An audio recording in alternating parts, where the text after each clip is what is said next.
வணக்கம், நலம் தானா வியூவர்ஸ். இன்றைக்கி பாசி பருப்பும் ராகி மாவும் கலந்து தோசை செய்ய போகிறோம். இது ஒரு கப்பு, இது ஒரு கப்பு எடுத்துருக்கோம். சும்மா கொஞ்சம் கிறிஸ்பிக்காக ஒரே ஒரு சின்ன ஸ்பூன் கடலைப்பருப்பு, ஒரு சின்ன ஸ்பூன் துவரம்பருப்பு, இது ரெண்டும் கலந்து வச்சுக்கணும். இப்போ பாசி பருப்பை தண்ணியில் ஒரு கப்பு எவ்வளவு ஒரு கப்பு எடுத்தோம்னா கேவுரு மாவும் ஒரு கப்பு, இது ஒரு கப்பு எடுத்து தண்ணியில் 2 தடவை கழுவிட்டு ஊற வச்சுருக்கோம். அதுலேயே இந்த ஒரு ஸ்பூன் துவரம்பருப்பும் சின்ன ஸ்பூன், நான் 1/4 கப் அளவு போட்டிருந்தேன். அதுக்காக சின்ன ஸ்பூன் ஒரு ஸ்பூன் கடலப்பருப்பும் துவரம்பருப்பும் அதையும் அதில் போட்டு ஒரு 2 குறைஞ்சது 1 மணி நேரம் ஊறினா போதும், நல்லா ஊறிடும். அதுக்கப்புறம் 2 மணி நேரம் ஊறினாலும் தப்பு இல்லை, நல்லா நைஸாக அரைப்பட்டுரும். நான் இப்போ ஊற வைக்கிறப்பவே அந்த கேவுரு மாவையும் ஒரு டம்ளர் தண்ணி ஊற்றி, அந்த ஒரு கப்புக்கு ஒரு கப்பு தண்ணி ஊற்றி, இல்லைன்னா கொஞ்சம் கூட அந்த எந்த மாவை பொறுத்து வேறு இருக்குது, கொஞ்சம் தண்ணி ஊற்றி ஊற வச்சுட்டேன். இப்போ இந்த பருப்பை அரைச்சி இதில் கலந்து தோசையாக ஊற்ற வேண்டியது தான். இது நல்லா சத்துள்ள தோசை. இதில் கலக்கிறதுக்கு நமக்கு வேணும்னா கலந்துக்கலாம், வேணாட்டி சும்மா பெருங்காயம் மட்டும் கொஞ்சம் போட்டுட்டு விட்டுறலாம். இதில் நான் கொஞ்சம் நல்லா டேஸ்ட்டாக இருக்கட்டுங்கிறதுக்காக ஒரு பச்சை மிளகாய், சும்மா ஒரு பல் பூண்டு, ஒரு சின்ன பிஞ்சு அளவு சும்மா 1 சென்டிமீட்டர் நீளத்துக்கு இஞ்சி, ஒரு அரை ஸ்பூன் ஜீரகம், உப்பு, இதெல்லாம் போட்டு அரைச்சி இந்த மாவோட கலந்துக்க வேண்டியது தான். இதை நான் அரைச்சி எடுத்துகிட்டு வந்துடுறேன். எல்லாம் நைஸாக நல்லா அரைச்சிட்டேன். இப்போ இந்த ராகி மாவோட கலந்துடலாம். அது சின்ன மிக்சினால் கொஞ்சம் கொஞ்சமாக போட்டோம்னா நைஸாக அரைப்படுங்கிறதுக்காக கொஞ்சமாக போட்டேன். இப்போ மீதி பாதியையும் போட்டு அரைச்சி அதில் கலந்துக்கலாம். துவரம்பருப்பும் கடலப்பருப்பும் ஸ்கிப் பண்ணுறதா கூட பண்ணிக்கலாம். அது கொஞ்சம் கிறிஸ்பாக கொஞ்சம் ரொம்ப டேஸ்ட்டு கொடுக்குங்கிறதுக்காக தான் நான் கலந்துருக்கிறது, வானாட்டி விட்டுறலாம். இதையும் அரைச்சி அதோட கலந்துட்டு நல்லா மெலிசாக தோசை ஊற்றி எடுக்க வேண்டியது தான். மீதி கொஞ்சம் இருந்ததையும் அரைச்சிட்டேன். இப்போ இதில் கலந்துட வேண்டியது தான். தண்ணி ஊற்றணும் அவசியம் இல்லை. நல்லா இதை கழுவி ஊற்றலாம். நம்ம இந்த கலந்துக்கிட்டு தோசை பதத்துக்கு நல்லா மெலிசாக தான் ஊற்ற போகிறோம், மொத்தமாலாம் இல்லை. இந்த மிக்சியில் இருக்கிறேன். ரொம்ப தண்ணீர் இருப்பது இல்லை, சரியா இருக்கும்.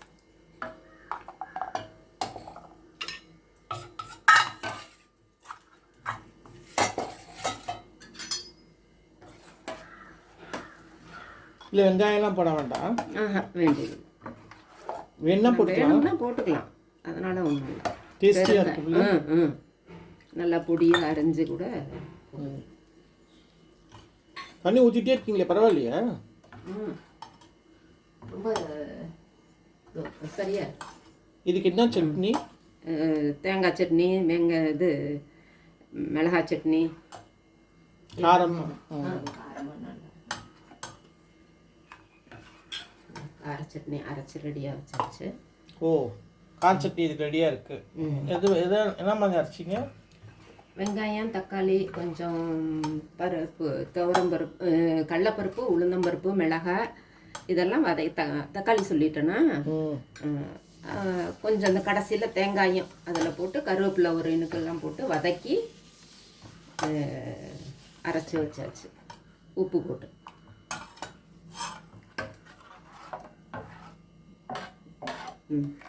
இந்த அளவுக்கு இருந்தால் நல்லாயிருக்கும். நல்லா கல் காஞ்சிருச்சு, ட்ரையாக தொடச்சாச்சு. செவ்வாதாஸ் ஊற்றுற மாதிரி ஊற்றுறீங்க.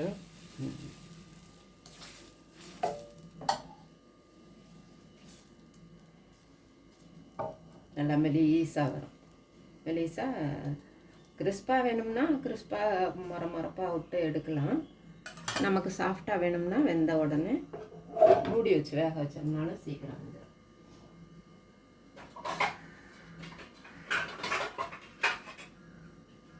பெருசாக ஊற்றிட்டேன், சரியாக இருக்கும்.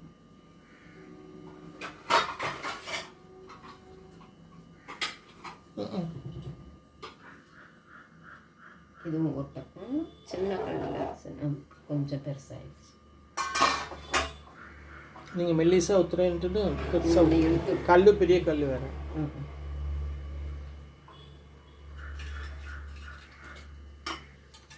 கொஞ்சம் எண்ணெய் சுற்றிடலாம். ஓரமாக ஊற்றுங்க, எப்பவுமே ஓரம் ஊற்ற மாட்டேங்கிறீங்க.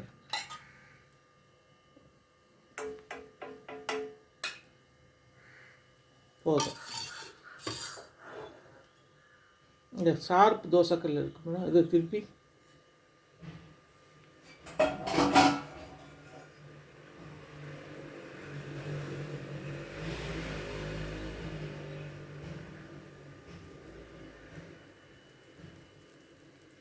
கேவுரு மாவு நீங்கள் ரெடிமேடு இல்லை வாங்கி முளைக்கட்டி அரைக்கிறீங்களா? இல்லை, ரெடிமேட் மாவு தான், வாங்கின மாவு தான் இது. நம்ம அப்படியும் செஞ்சுக்கலாம். டிமார்ட்டில் வாங்கிக்கிறீங்க. கேவுரு மாவை கேவுரு மாவு வாங்கி மெஷின் க்ளீன் பண்ணிவிட்டு மிஷினில் கொடுத்து அரைச்சும் வச்சுக்கலாம்.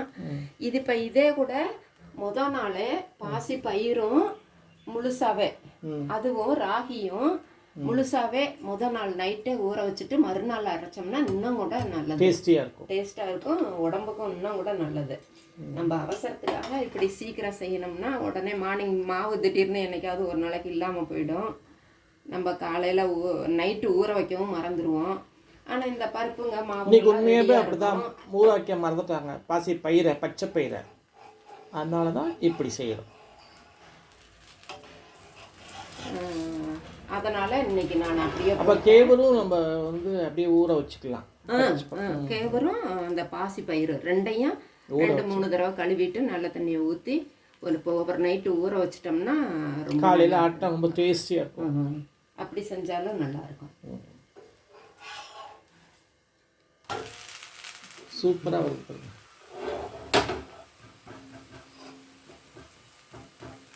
இதில் நம்ம டேஸ்ட்டுக்கு வேணும்னா கொத்தமல்லி தழை கூட இதில் பொடியாக அரிஞ்சு கலந்துக்கிறேன். அந்த கலந்து வெங்காயம் போட்டுக்கலாம். வெங்காயம் வெங்காயம் கொஞ்சம் கருவேப்பிலை கூட கட் பண்ணி போட்டுக்கலாம். நம்ம டேஸ்ட்டுக்கு எப்படியோ நம்ம நேரத்துக்கு தகுந்தாப்புலையும் அட்ஜஸ்ட் பண்ணி செஞ்சுக்க வேண்டியது.